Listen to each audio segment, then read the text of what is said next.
I first saw this it was shared with me multiple times, but it came originally from Artemis Bernie, who said, bomb censorship, oops. Barry Gardner, Labor MP, finally admits that the online safety bill is to stop adults' free speech that they don't like. And now you know. It's only a 30-second clip here. If it's just about children, is it just about children, or does it focus on adults? That should be an elite squad. Barry, does it just to protect 13-year-old? I'm sorry, the elite squad is not about children. Actually, shall I read you the thing? By the way, real quick, props to this lady for keeping on point and asking him the question and continuing to ask it to him. An elite squad of police officers is to monitor social media for anti-migrant sentiment.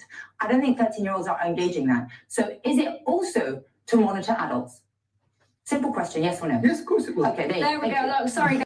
Now, notice, by the way, how it's recorded on a camera from a TV, not cut right from video, because I wonder if there's safeguards in place when videos come out that are officially transcribed from the cable connection, where they're just like, yep, cut that, block that, don't let that out there. But these echoey videos, these are the ones that always seem to survive that. Just curious. 13-year-olds are engaging that. So is it also to monitor adults? Simple question, yes or no? Yes, of course it will.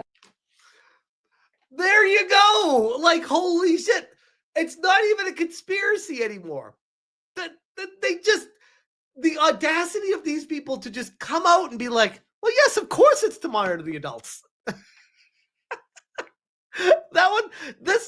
This might be the biggest part of all the censorship is that right there. Where it's like, they're not even hiding it anymore. The audacity. Then we have this one here from Pirate Nation. He said, Keir Starmer, UK Prime Minister, we're not censoring anyone. And this one was making the rounds today. You probably, if you were on the internet, you probably saw this. This originally came from Disclosed TV. Let's hear this guy say, take a shot every time he says, or.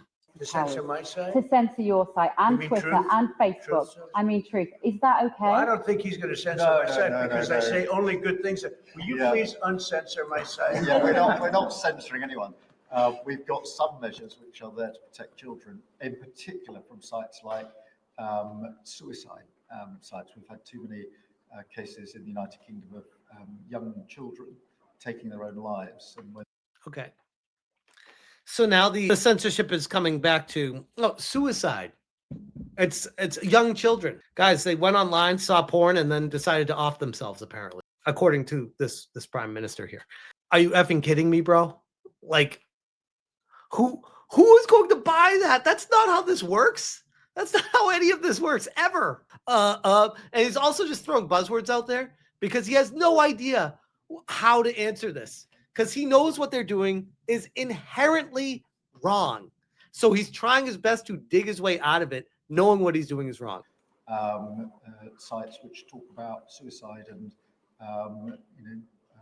encouraging, if you like, children down that road, and that is what we want to stop. Nothing about censoring free speech. But that treats all adults like children. This country is the proud. But that can treat all adults free like speech children. in this country. Now, notice how she's trying to hit him back with but what you're saying doesn't make any sense because that's not everything's for children. And he's trying to talk over her because he knows he has no leg to stand on with this. It's been for a very long time. We're very, very proud of it. We will protect it forever. But at the same time, I personally feel very strongly that we should protect our young teenagers, and that's what it usually is, from things like suicide sites. How many suicide sites? What? This is the first I'm hearing about an epidemic, apparently, of suicide sites that young children are going to, and it just offing themselves after going online and watching videos of telling them about suicide, I guess. What? What? What the fuck is he talking about? What website is this? And who goes to a website and does that? I don't see that as a free speech issue. I see that as a child protection We issue. actually passed a bill in Congress, headed up by my wife, actually, which was to pull bad stuff out having to do with children because it is a problem. But I gotta be honest, like Trump is not looking great here either. Let's call a spade right now. He could be amazing if it was like, yeah, no, this is not the way, bro. We're not on board with this. This is very weird how he's like, yeah, the U.S. I've also written a bill, and Melania was here. We pulled things out of stuff too. Like, bro, no, turn around, Trump. No, wrong direction. Not imagine him censoring Truth Social. This is more of a very political and it's been Yeah, just wait, Trump. You just wait. Trump's perfectly fine with pulling away things until it comes for his Truth Social. Then he'd change his mind. a very big success. It's not going to happen. And I only say good things about him and his country. So if they censor me, you're making a mistake. I'm going to give my ambassador the job. Make sure it's not censored. God, this is so cringe. God, I can't deal with politics, guys. This is just, it's so cringe. They're so fake. They're so fake. Like, that's why a lot of people are drawn towards Trump, is because he's not as fake. He's just raw, and it pisses a lot of people off. This is a very fake version of Trump. This is obnoxious. He's like, oh, you're not gonna censor my Truth Social, right? Oh, let's go hit some golf clubs later. Like, bro, no. And we got concerned citizen. Hey, Elon Musk, Donald Trump. The British government have quietly but very quickly started censoring their citizens online. X gets discussed. Worth listening to. The UK is in trouble. Now, full disclosure, I have not watched this clip yet, but it was shared with me. Figured I'd hear him out. Let's see. Lots to get through, including the Online Safety Act, which you have highlighted two key parts amongst the litany of outrage, but two key particular parts of this which have caused you big concern. Just explain what they are. Yeah, well, I want to make sure everyone watching this program understands that this Online Safety Act, Orwellianly named, is plunging this country into a China-style surveillance state. And so the two key things I want to flag inside the Act. Section 44, which allows the Secretary of State to unilaterally force Ofcom to change the rules about what needs to be censored and what doesn't, without an act of parliament, without a vote. So basically, it's a death knell of democracy in that respect. So they can automatically use that rule to censor and use unilaterally with their discretion and no one else's, deciding what's allowed and what's not. And people are fine with this? No one saw a problem with this getting approved? Like, how did this get approved? Are people retarded? Like, yes, they are, but are they that retarded? The second one is Section 179, which is even more insidious. What it does is make it illegal to say something that is false, that causes, and I quote, non-trivial psychological harm. And it's not just making that illegal, it is forcing social media companies to proactively censor that speech. And the penalties that are being imposed on these social media companies are things like 10% of global revenues and potentially criminal sanction for management. So what's that going to do, Ben? It's going to create an incentive structure for social media companies to over-censor, because that's the rational thing to do. Which, by the way, before we even go further in this, we've been living in a glorious age of at least the past year or so of very little censorship. And we've enjoyed a lot of freedoms of the internet just being there. And it's been amazing. I have not seen any negative impact of society from that at all. If anything, I look at the internet as society is functioning perfectly well with the open market and the internet just fluidly working, and people can access what they want and talk about what they want. It's great. And now all of a sudden they're saying, oh yeah, we need to like start blocking shit because I don't know, suicides. Wait, what? Where is that coming from? That's so random. What? Like, don't you need to like show studies and proof and explore like why that's happening? Like, we're just gonna just take this guy's word for it? Like, what? If you're trying to protect shareholder value. And we've already seen in the less than 48, I think 36 hours since this thing has come into force, we've seen protests of against migrant hotels in Leeds being actively censored on X, by the way. And X is, thanks to Elon, supposed to be the last. X is getting censored like crazy, by the way. We're going to get into that later. But my goodness, X is having its own share of problems right now. Bastion of free speech. And we're seeing tweets which criticize immigration being censored. And now the Telegraph reported last night, the Prime Minister has brought about a quote, and I quote, an elite police force, not to protect British people from illegal migrants and the crime they're committing, but to monitor anti-migrant activity. We are slipping in. Wait, they want to monitor anti-migrant activity instead of monitoring the illegal immigrants coming in. They want to get mad at people that are calling it out. I can't even take this seriously. This is absolutely bonkers. To a world which would frankly make Xi Jinping blush.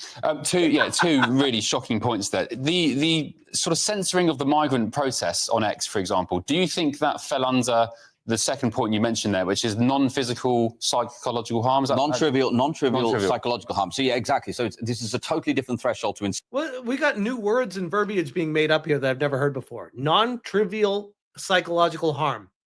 Bro, like these people that invent these words, they need to speak English for me to take them seriously. incitement to violence, which is one thing. Now the threshold is literally hurting someone's feelings, right? But here's the point, Ben. What's happening now? No, so what that comes under in terms of the act is, quote, harmful content.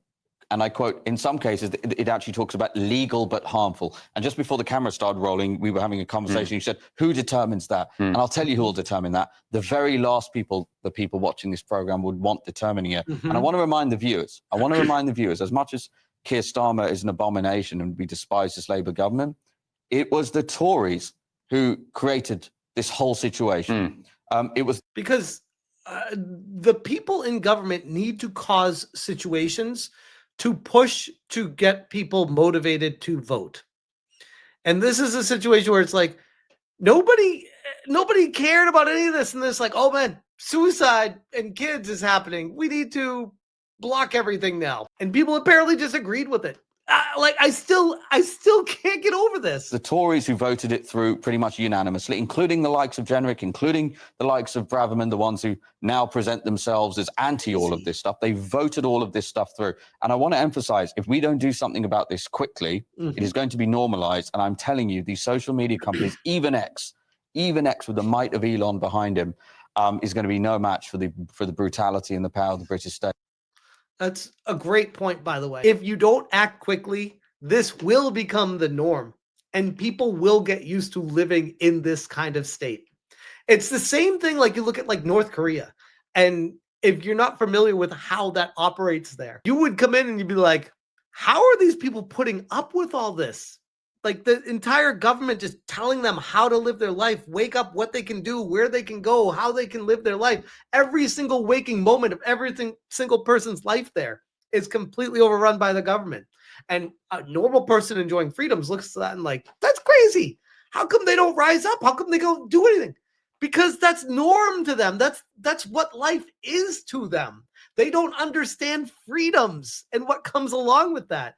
Once you lose that, it's gone forever. So yeah, you need to act very quickly and very loudly, not violently, by the way, but speak up, make noise, push back, vote for the people in power. The ones that are in power doing these things, push back against them. Make calls to your local government, make calls to the national government. Do whatever you can, send emails. Like this is absolutely insane that it's gotten to the point that it already has right now. And now I fear if we do not act right now, then our freedom in, at least for me in America and many other people in here, is the next thing to fall in the domino line. And I know that sounds crazy to say, but it's just witnessing everything I've been seeing over the past 5 to 7 years or so, especially with COVID. You see the slippery slope that we're going down right now, and it almost feels like this is step 2 of the agenda. And no, that isn't tinfoil hat territory. That's just reality. But anyways, I'll leave that one there.